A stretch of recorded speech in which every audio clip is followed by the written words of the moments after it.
chest. Yeah, so it's like Putting all your trust in God and not yourself, and taking that step out of your comfort zone to pursue what you want to do. It's going to work out. Right. So every step of the way, every difficulty you face, you're like, oh, this is a challenge. I'm getting refined. It's making me a better person. So instead of looking at it as I failed, look at it as, oh, this is God teaching me a lesson to be a better person.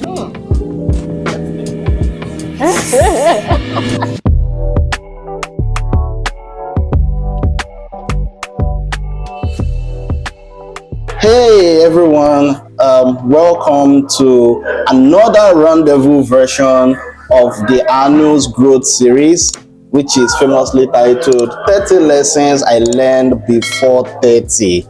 And today I have an interesting mix of what do I call it? Guests on today's shows. I'd let them introduce themselves, but you know, I should also try to introduce myself. My name is Aanu. I'm the host of your show, and this is like episode 17 or episode 18. But we're going to be talking about the previous episode. So, ladies first. What is your name? What do you do? Okay, my name is Dami. I currently work as a dental assistant in a dental clinic for now. Wow, so you're a doctor? Yeah, doctor in training. Wow. And I'm also planning to go back to dental school to become a dentist full-time in Canada. Wow, so I can call you Dr. Dami? Yes, you can. What's your last name? So Aderinlewo. Oh my God. Okay, that's what I break. Try to break it now. Aderinlewo. That's the last name. If you don't understand Yoruba, reach out to me and pay me some money. I'll explain that to you. All right. We have an handsome man here. For the records, we are all under 30. Okay, maybe me, I'm slightly above 30 or above 30, whatever it is. So, my name is David. Your last name? I'm David Abire. So you're Yoruba? I'm Yoruba. Fine boy like you can be Yoruba. I'm David Abire, and I'm a student. And, oh, nice. Currently studying mechanical engineering at Abire. Wow. I work as I'm in the Navy. You're in the Navy? Yeah. Like gone Navy? Yeah. Nigerian Navy? The Canadian military. You are in Canadian Navy? Wow. For the record, I have phobia for guns. And then I work as a tech in the military. Wow. And that's marine technician. Marine technician? Yeah. Like you repair ships or something? Yeah, just basically the engines and like things like that relates to tech and like the engines. There's a electrical engineer and a mechanical engineer. Wow. And I work in Apple as well. Apple? Yeah, specialist. Like Apple, iPhone, and everything. Yeah. So how many things do you do in your life? Like seriously? Jack of all trades. Wow, that's nice. So are you an immigrant or you've stayed a long time here? I'm an immigrant, yeah.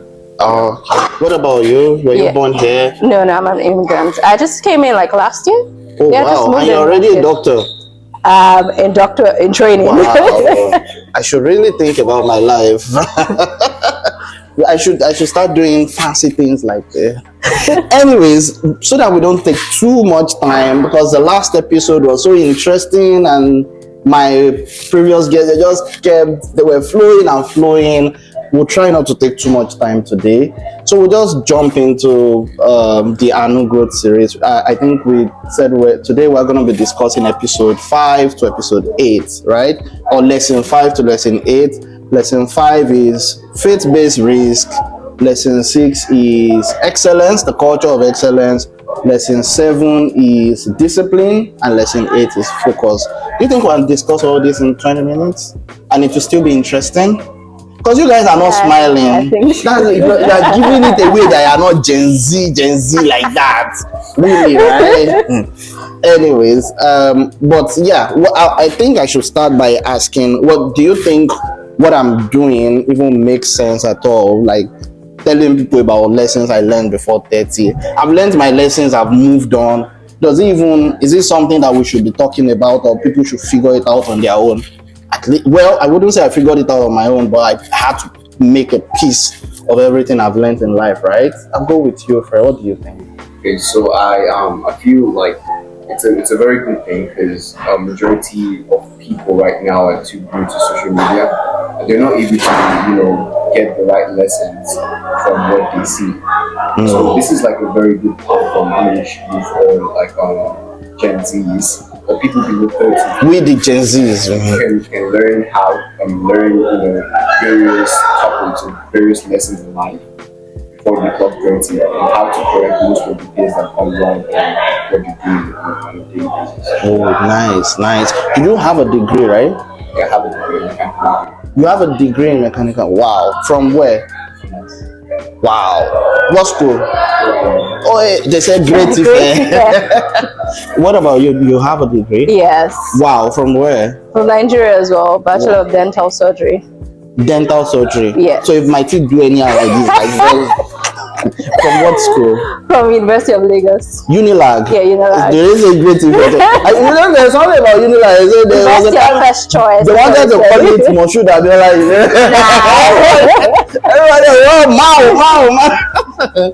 Anyways, what do you think? So why I asked if you have a degree, because someone that has gone through life up to the level of getting a degree in Nigeria, and you come here to Canada and you see a whole lot of things, and then there's a lot of things that will shock you, and then you'll be like, did these people grow up the same way I grew up? Or like there's a lot that will be going through our minds. But yeah, what do you think about what the episodes, the idea, the ideology? Okay, so I watched some of the episodes, and I think it's a good initiative because like you are telling people your story. So telling other people, the younger generation, your story, what you've been through, the lessons you've learned, can help them learn from it, and then they don't repeat those same mistakes. Because like if they have like a picture to how things worked out for you, it's kind of like painting a picture of your life, of how you have navigated certain phases in your life. So once they get to that stage, they get to that phase, they're able to better navigate it, and it better helps them produce better results, basically. So just help them. Well, so I think it's a smart initiative, and I really appreciate them because my chest. Yeah, so it's like it's you teaching the next generation. So yeah. But are you trying to say I'm old? Oh no, forever young.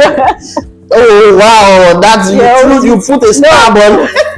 Anyways, for the record, I didn't want to do this. It was my mentor, Dr. Sam Adeyemi, that kind of encouraged me to go ahead and do it, and said, if you don't put your own voice out there, how can you tell the next generation what not to do, because they are seeing what to do. So, but then here we are. Anyways, let's jump in.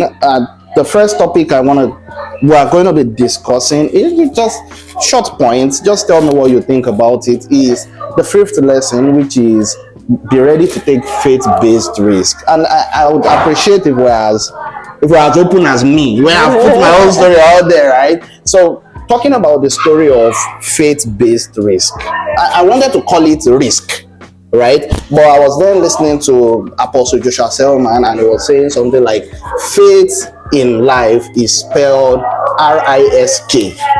Like the word faith itself is a risk. You saying that you have faith, that means there are elements of those things that look impossible, but you decide to go with it anyways because maybe divine direction or your intuition or something. I don't know if I shared the story in one of these episodes, but I did leave a very lucrative job to come to Canada to kind of start all over again. And I'll say that was one of the biggest risks I've taken in my life. So what do you have to say about that? Faith-based risk. Simply talking about taking a step, to act on your spiritual conviction, and without relying on yourself and putting all your trust in God. So that's basically what. Yeah, you were talking about you being a tech person and all of those things. Yeah, so like I basically understand how the risk work in this world in a certain way, So if I can try to put that in my spiritual life, or if you can try to put that in your spiritual life, since we're talking to the Gen Zs, they you can understand that, putting all your trust in God and not yourself, and taking that step out of your comfort zone to pursue what you want to do, it's going to work out. Interesting. So, what do you have to say about Okay. faith-based risks? For me, for faith-based risks, I feel like in my life, taking risks, I have had like certain like examples. First, moving to Canada, coming here, I came here last year. It was a bit of like, a lot of things. Before I came, there was a lot of hesitation. I was like, oh, at least I'm a dentist here, I'm comfortable here, I'm going to start afresh. There was a lot of fear, prior to coming. So it was a lot of, I had to get the conviction that, oh, God is telling me to move. If God tells you, He has a plan for you. Prior to getting to Canada, He has already arranged it. God already has my map. He has the map of exactly what He wants me to do. So I'm like, initially I was like, oh, what am I going to do? And I had people that had moved, and they're like, oh, getting job in Canada. Some people can look for a job for 5 months, 6 months. You will not get.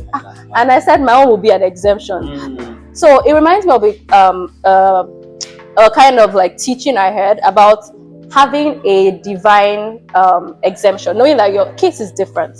So when I came to Canada, when I was looking for a job, the process of looking for a job, when people would say, oh, they spent 2 months at home, 5 months at home, I'm like, as a Christian, as a believer, I have the exemption, like I am divinely exempted. So my case is not any other person's case. So I had that conviction that regardless, I'm going to get a job, and I'm going to get a job on time. So I kept on pushing. I knew that it wasn't, so I kept on pushing, like sending out my CVs, taking that risk, putting myself out there. Because I know that God has brought me here, has not brought me this far to leave me. So like once I know that He hasn't brought me this far to leave me, I understand that I should have my rest. My rest should be in God. So that place of fear. And another thing with faith-based risks is I personally am learning to overcome my fear. So Aren't we all? we are. So it reminds me of a time I was writing an exam. So I wrote the exam for like 3 times. It was the same thing. There was no breakthrough. Like I would study so hard, and then I was just not getting it. So I was having a conversation with my friend and another believer. We prayed together, and she was like, Dami, you're trying so hard. She was like, why don't you try to have your rest in God? And I said, God, you already I just like handed it over. You know when you have like total surrender? And I'm like, I'm going to do it regardless. Everything in life is a risk. So I'm going to take that step regardless. And I went in, and I didn't even study as hard as I had previously. And I was successful. Wow. So it's more like taking a step back and having faith in God having faith in God that the God that brought me here, He already knows the end from the beginning. So like, why am I stressing? I would just take my rest in God, and He would pull through. So yeah, that's it for me. I just have one question for you. Yes. You plan to become Pastor Mrs. Because I just Immigrant. The thing just a flow. I'm like, a lot of people should be sitting on that pastor's side. Anyways, just one question on faith-based risks, and we'll move to the next one. Why do you think it's difficult for Gen Zs, or let's say people below 30, to take risks? Faith-based risks. Faith-based, because we are Christians, faith-based risks means you have some form of confidence or some, in our words, conviction, right? But there are a couple of people in this generation, it's difficult for them to take. They like their comfort zone, basically. So like basically, I'm more of a person that I've always put my mentality to try and solve a world problem. And for you to solve a world problem, you have to take risk, And most of the people in our modern day life, they like to know what the outcome is going to be before they step into what they want to do. Most of them, they're like, I just don't want to do something without knowing how it's going to turn out to be.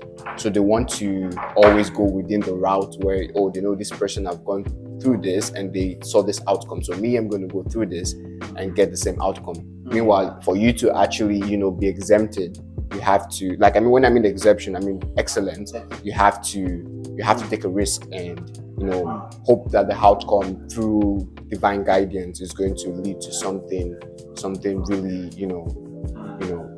excellent. Wow. Okay. You are also a pastor. I think you should resign from ministry. For the record, these two people are Bible geniuses. I can't even compete. You find that social media, you people are tackling yourself.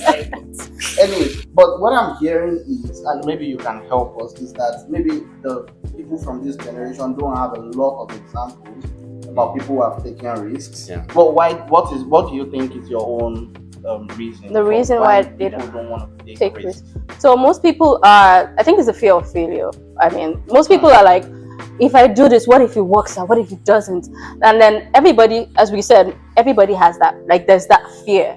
But like, you have to know, like at the back of your mind, that as a believer, as a Christian, like, your father has gone beyond you. Like, he has gone ahead of you. So like, what are you scared of? There's nothing you already have that backing. You know that song, I get backing, or you get backing. So like, what are you scared of? So most people are scared of like the unknown. There's the fear of the unknown. There's the fear of, what if I don't make it? What if it doesn't work out? But like, how would you know if you don't try?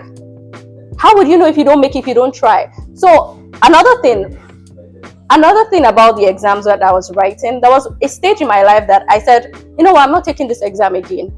I'm not moving. And it was part of like the express entry to come into Canada. I'm like, I'm not taking it again. I've tried it. I don't think this thing is working out for me.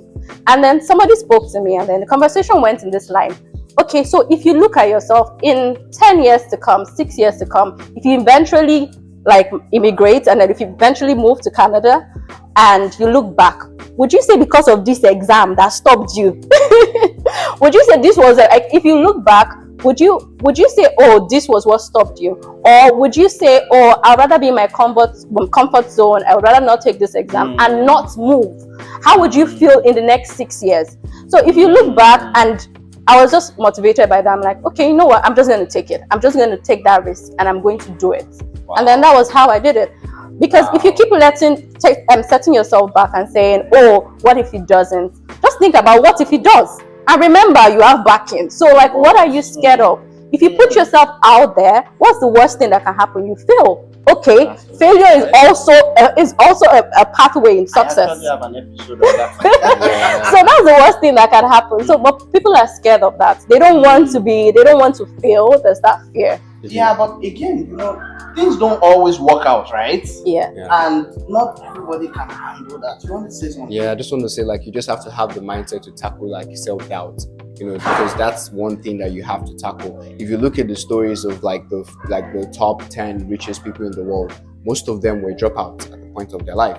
They were all like, most of them were dropouts, and they had to take that risk for them to become successful. I even heard a story when I was little. I don't know how true the story is, but like, the person who created the light bulb tried over and over, maybe 1,000 or 100 times, but it was over and over again. Maybe the 1,000 time, or how many times he tried, which I don't know if it's true. He got a breakthrough. So you have to keep like doing it over and over. Take a different step. That's why she said failure is the pathway to success. Once you fail, you know that, oh, this is what I did wrong. I need to try another way.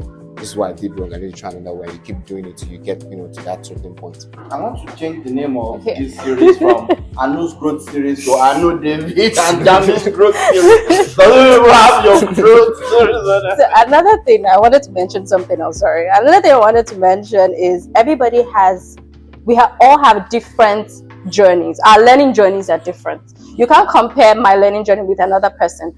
I might do something, you might fail at it, you might keep doing it, and then later succeed. Someone else, you can't compare the fact that, oh, you did not get it the first time. You have a journey. There's a reason why you are going through a process. Like, it's like a refinement.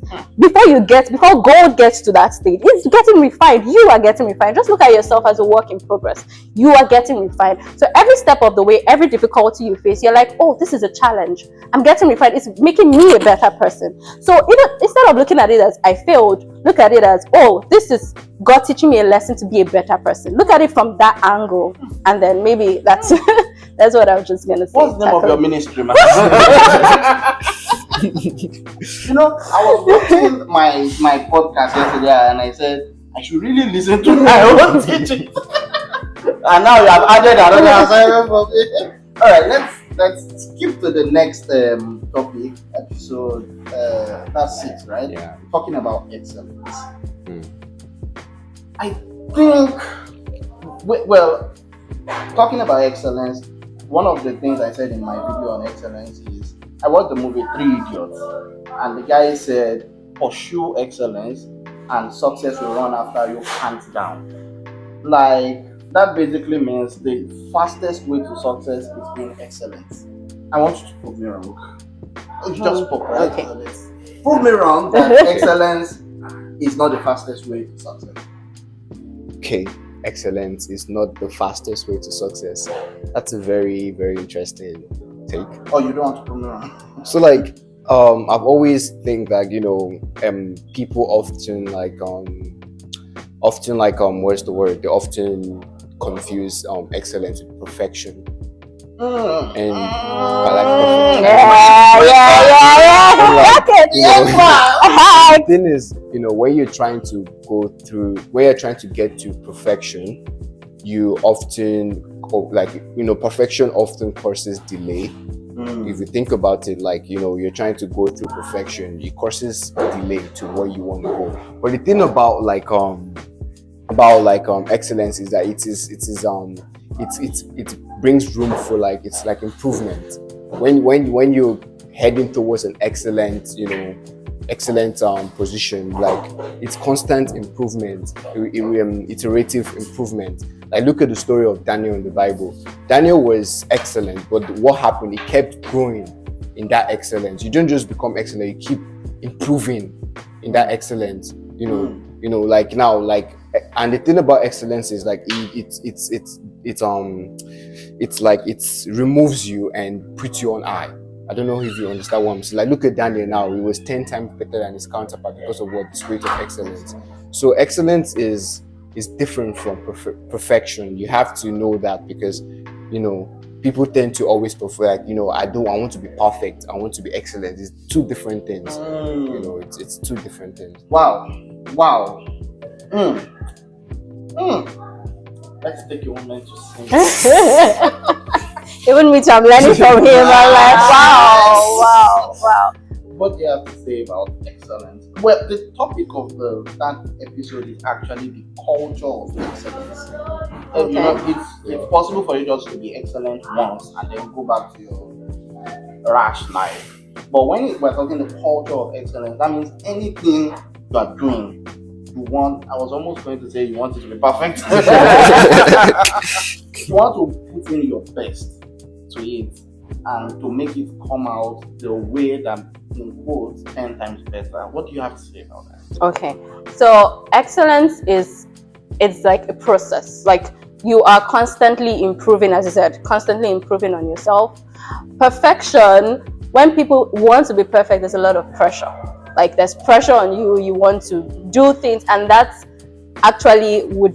would actually be the negative of excellence, because once you are under so much pressure to make things perfect, you tend to make mistakes. But what I can say about excellence is it's something you build over time. Like, it's built with consistency. It's built with consistency. Episode I talked about. But she has talked about all my episodes. She doesn't want us to invite her.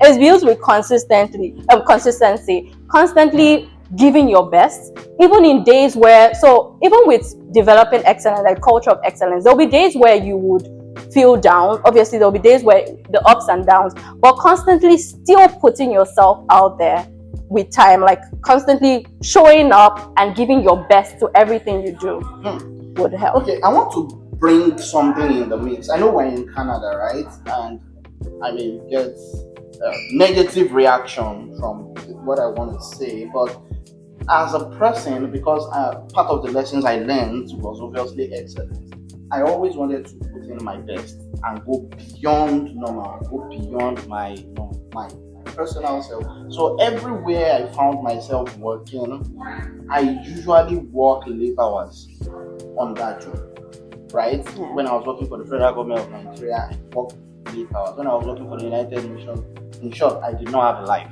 I didn't have a life. Like when my first daughter was born, I was supposed to take 2 weeks of paternity leave off. I only took 4 days.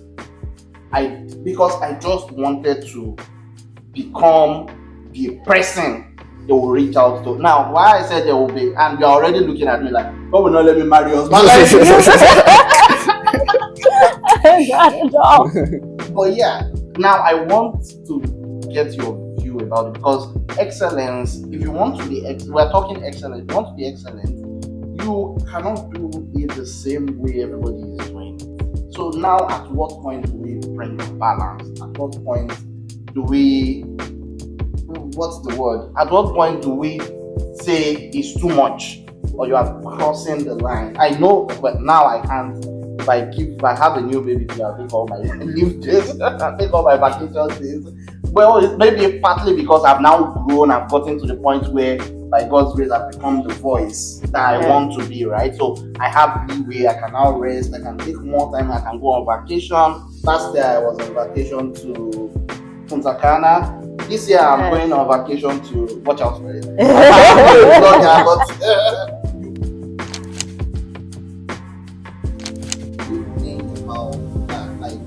Going beyond your best, even at the detriment of things that have been both valuable to you. My role model, Bishop Abire,